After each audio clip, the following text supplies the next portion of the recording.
আসসালামু আলাইকুম রহমতুল্লাহ। আলহামদুলিল্লাহ, আজ আমি আছি পবিত্র মক্কাতুল মুকাররমা।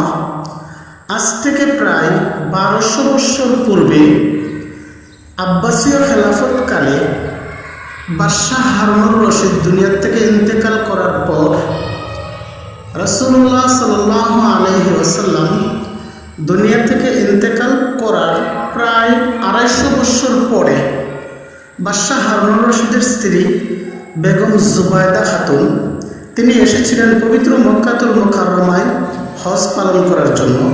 তিনি এসে দেখতে পেলেন মিনা, মুজদালিফা, আরাফা মানুষ হাজিগণ খুব বেশি অসুবিধার মাঝে এবং কষ্টের মাঝে আছে পানির জন্য। তখন তিনি একটা নহর প্রবাহিত করলেন, খাল খনন করলেন।